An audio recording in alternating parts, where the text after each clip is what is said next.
What's up, Popcorn Talk fans? The wait is finally over. We are reviewing the 2019 version of The Lion King. I'm Steph Sabraw, and I'm joined by the one and only Roxy Striar. One and only, baby, here to talk Lion King. You always give the greatest commentary. Well, I think I, as the kids say, keep it real.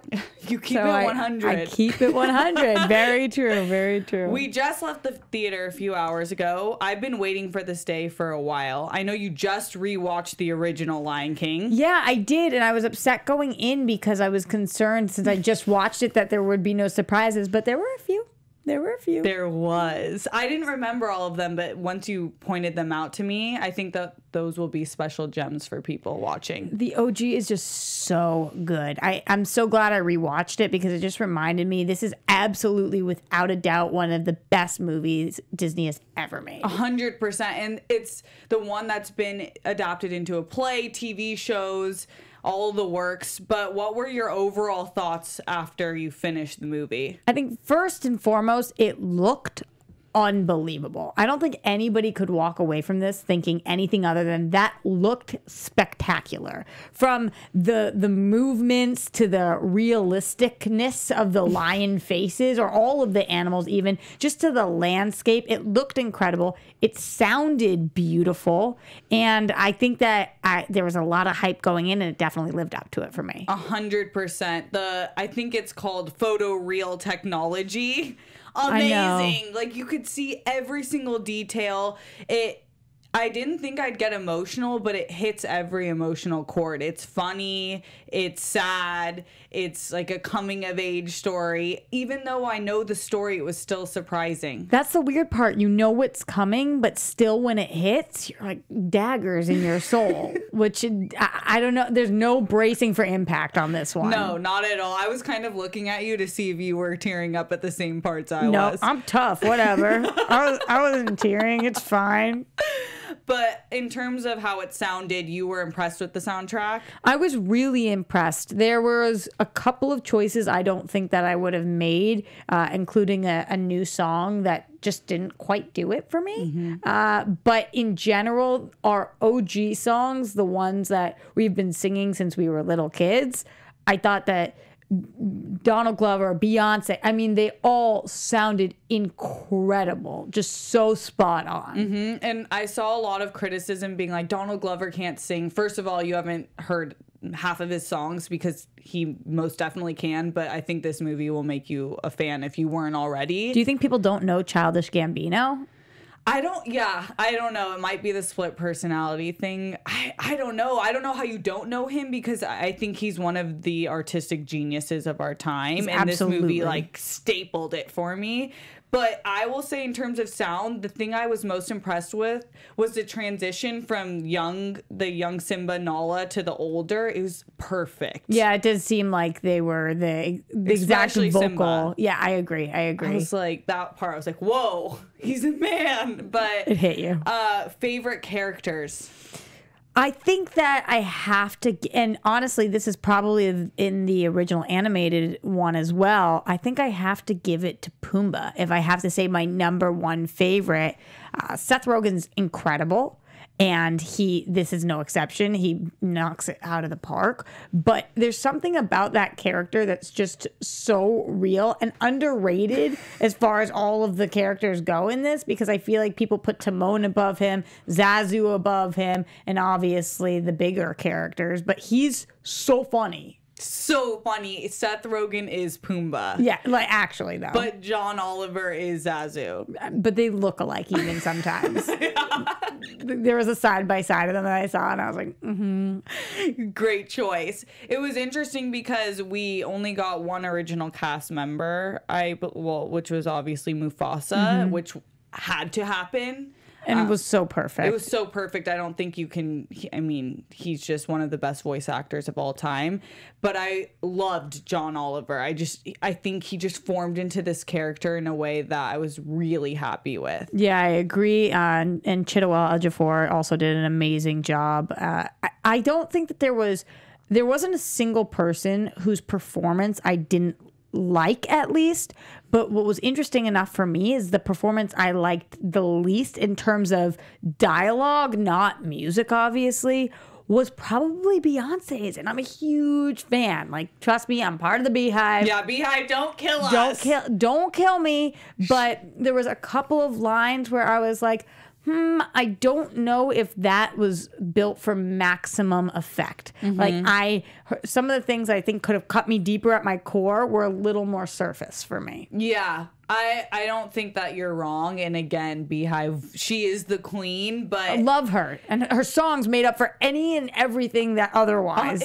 She didn't detract from the movie, but whereas everyone else became the character, you could... Like, I could see Beyonce's face when she was talking. It's her voice. Yeah. Her inflection, just the way she spoke was Beyonce. And that's why they hired her. So obviously she did exactly what Jon Favreau was asking her to do. She did exactly her job, which was be Beyonce. So she gave the performance that they were looking for. I just don't know if it was what worked best for me in some very small amount of moments. In real life, I could see why you'd be like, she is Nala. I mean, she's fierce, she's beautiful, she's all of this and that. But if you had to pick one thing you didn't like or love, that would be it. Yeah, and then also, I don't want to give any spoilers. I know that sounds weird because we're talking about Lion King, but there was a few choices that were made at the end where the ending goes a little messier, a little crazier than in the original. And I don't know if I needed that because it was a little bit of a distraction for me and took away from the heart of it. To have kind of a wild thing going on. Yeah, interesting. I know it was really hard for me to pick something I didn't like because I think everyone will enjoy this film. But speaking of that, if you could give this a rating out of 10, what would it be? Oh my gosh. I think that out of 10, I would probably give this. Are we only doing solid numbers? Or can I give... You can give... a 0.5. Yeah, I think I give this an 8.5. An 8.5, which solid. is solid for sure. More than solid. 8.5 is really good. It is really high. Really good. I have to give this a 9 out of 10 because even though Lion King, the story, is one of the greatest of all times, it's really hard to make animals talking not weird. Especially with the younger ones. Yeah. Did you find that? Like, for some reason, when Mufasa or Scar speak, it seems more normal. But when it was Simba, it looked a little weird. But they somehow pulled it off with the visual effects, which I think they're just changing the game for everyone. I think every sort of any producer or creator is like, shoot, like, that's what we have to do now. Absolutely. This to me is on par with something like an Avatar in terms of the way that the industry is going. I have 100%. never seen something to this extent work as well as this did. And I'm shocked, especially because after we've seen so much backlash on the internet of animals and TV Jungle shows and Book movies and how things look. The fact that I walked away feeling like I watched a live action movie, which people will yell at you if you call this, but that's what it really felt like. That just shows how far the industry has come. 100%. I mean, you could not have done the animals better. It's hard to imagine in 10 years it could be better than this. Obviously, that's the way things go, but it's just that good. Agreed. And important to mention, we did see it in 3D, which... oh, yeah, I'm curious. I thought that a lot of it was cool, especially any scenes at the water.